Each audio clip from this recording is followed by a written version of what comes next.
Hi, Chris. Sophia Soda with the Nerds of Color. How are you both today? Yeah, good. How you Good, how are doing? you? I'm good. I'm so excited to speak with the two of you. Your performances in this were just phenomenal. Thank you for your time. Oh, thank Thank you. you. That's so nice. Of course. And we are going to be talking spoilers, so you're free to say whatever you want, and then we're going to hold it. Got it. But you obviously both have had experience with this before, but when you are adapting a story that's based on some sort of source material like a novel, what's your approach there? Do you go and dive into that material? Do you kind of just focus on the script to make it your own? Do you blend it? What do you guys do? I try to do as much research as I can and get as much information as I can.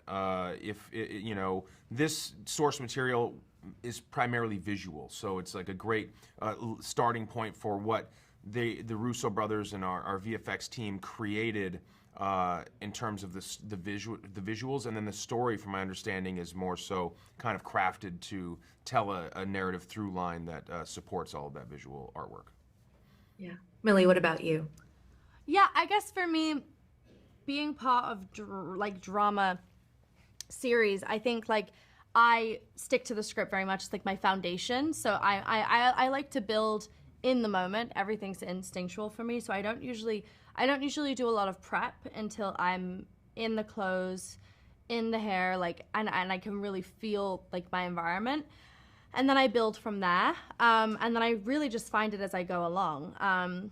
So that's kind of how I do it. But for me, the script is very much like my foundation. Yeah. And your characters both quickly see the humanity when it comes to the robots. And this film, a big theme of it is human connection. But I want to ask for the relationship and the bond your characters have. How do you think they changed each other by the end of this film? It's really good. Well, I mean, I think Keith's arc is really affected by a line he has in a diner with Michelle when he says it's a shitty world, but there are good people living in it. So I think he finds in her a reason to be willing to sacrifice again, a reason to be willing to live again, which is a really a beautiful, beautiful thing. Yeah, and I think that for Michelle, she needed someone to give her hope again. I think she lost a lot of faith and hope in humanity and in life, honestly. I don't think she knew really what life really was worth living for at that point because she had lost her entire family. So I think he gave her hope and a reminder to keep pushing and keep trying. Yeah. And the cinematic elements of this film were incredible, but what really lasted with me after I finished watching were the emotional beats and the deeper themes because they were just so well done. For the two of you, when you finished reading the script or wrapping production, what was it about the project that stuck with you? Wow, it's a really good question. I think the themes that you're talking about, I think like the themes of connection, but to me it really didn't hit until I saw the movie. Like I knew what we were doing and I knew that we were, I knew that those themes existed, but they felt a little bit like abstract because I didn't exactly know what it was going to look like at the end, especially the third act and stuff. And to be fair, as we were shooting, the storyline was evolving in a way and kind of continuously changing. It felt like a liquid in the process. And so when I finally saw it, I was like, oh my God, I get what this is in a way Yeah. that I didn't quite understand before. I completely agree. I think when I watched the film, I realized how beautiful the message came across. Like, we know what we're doing in the moment, but we know what we're doing. We don't know what the world around us looks like. The robots are going to put in, like, we have an understanding, but until you watch the film in its whole product, you then go, oh, this is the message, and it's really beautiful and well done. Well, you both should be so proud. I can't wait Thank for the rest you. of the world to see this. And Ah, thank you Thank again. you. Thanks so much. Nice talking to you. Nice talking with you both. Thank you. Thank you. Hi, Giancarlo Sophia Soda with the Nerds of Color. How are you today? I'm well, Sophia. Good to see you. Good to see you, and congratulations on this movie. It really just is incredible, and you gave such an amazing performance. Thank you for your time today. Oh, my pleasure. There is a really powerful scene for your character that I'd love to talk with you about. Basically, the scene where he's fighting Mr. Peanut and he lets him go because, quote, he finally met someone less human than a robot. Can you tell me your first thoughts when you were reading that scene for the first time? Yeah, well, it's a long story. We'll have to go back to when I first read the script and got on a Zoom call with Joe and Anthony and read the script, and that didn't exist.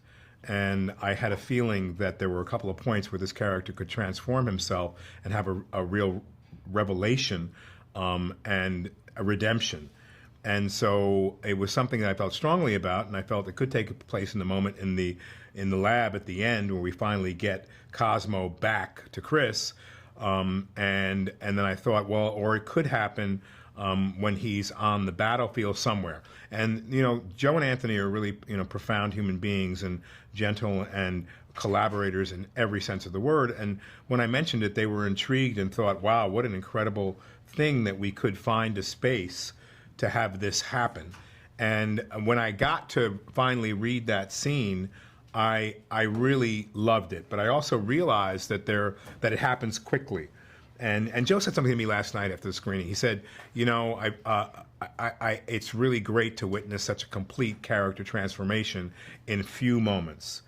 And it's a tribute to you as an actor to be able to pull that off. So a very important moment for me, because it allowed me also in the suggestion and in the consideration of that to be seen, to be heard, to be looked at as a collaborator, to lift up the completeness of what this movie is meant that I was doing what I was meant to be doing, because not to aggrandize myself or my character, because I felt from the moment I read the script that this was a universal journey. This was the hero and heroine's journey that we could all take should we choose to take it.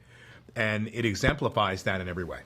It's so incredible to me that you were able to be a collaborator for that scene. It just makes it so much better for me as an audience member knowing that you had a part in that. But how do you think he is now changed by the end of the film, especially his relationship and view with technology?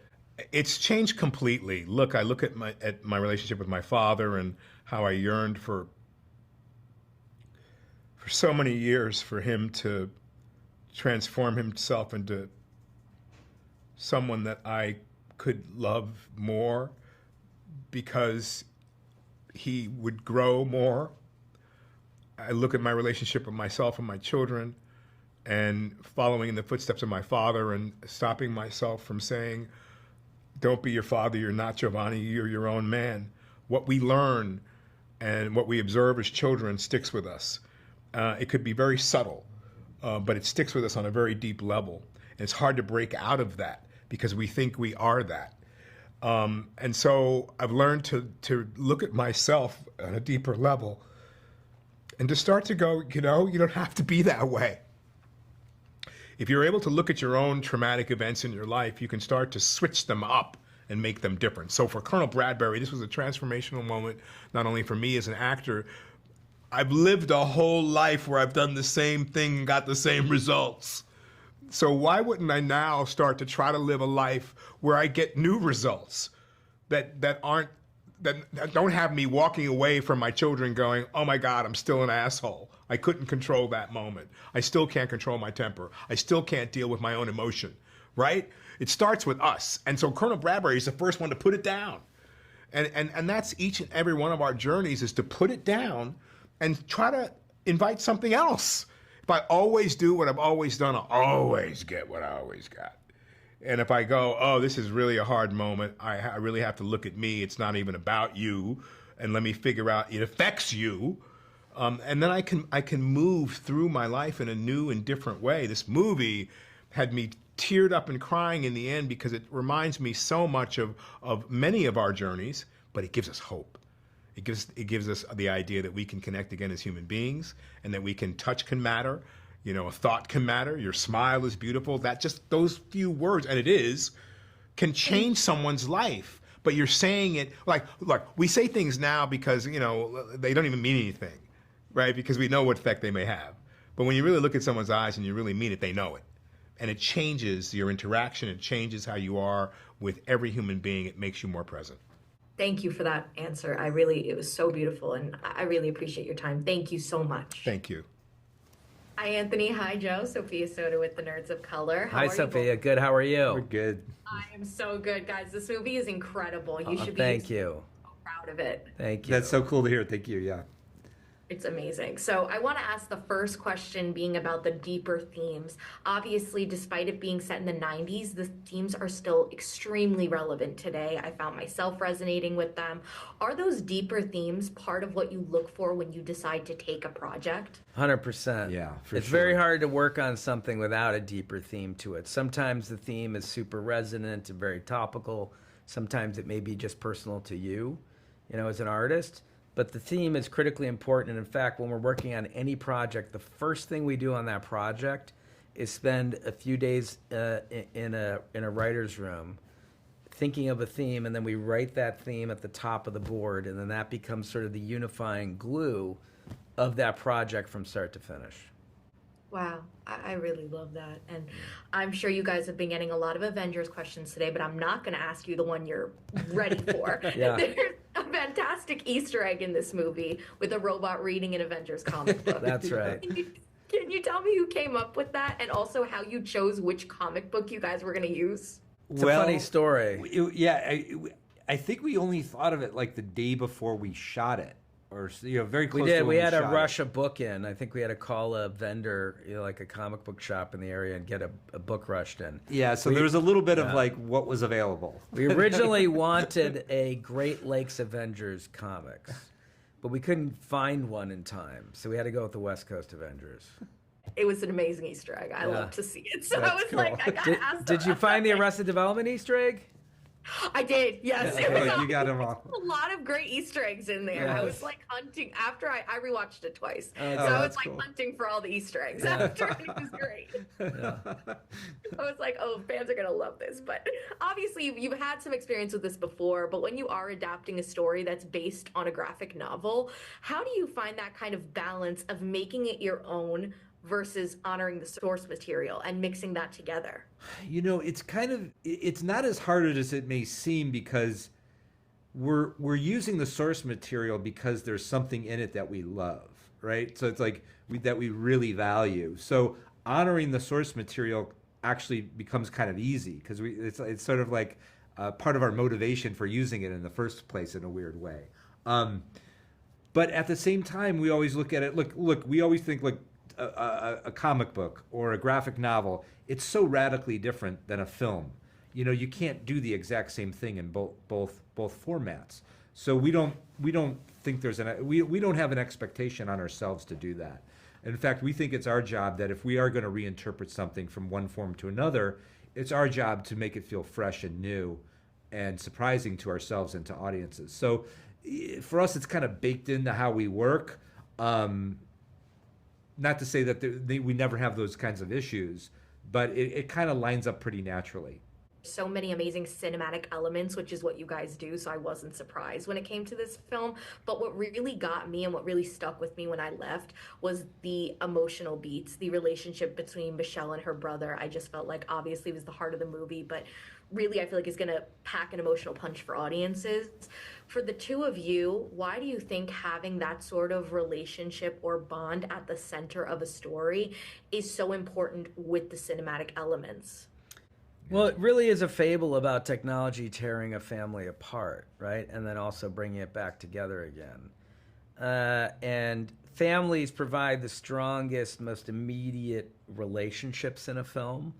That opening scene for 2 minutes reminds us of many walks we've taken with our siblings or our children, or seen our children take together, and the conversations that you have and the way that you tease each other and the way that you support each other. And that's an instant access point for everyone in the audience is family. It also creates a very strong, or powerful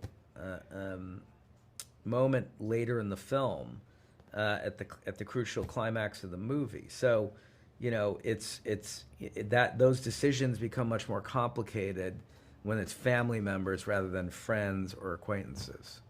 I couldn't have said it better. And thank you both so much for your time. I really enjoyed the film, and I enjoyed speaking with you both about it. Thank you. Thank you very much. It was really fun. Thank you. Professional artists and professors, maybe a nerd who's just like you, talking about the things that you like too. So I invite you to the NOC. In full color, you see me. The Hard Knock Life. Comics, movies, and TV. Yeah. Pop culture with a different perspective. Watch it on your screen. screen hit play, so check this.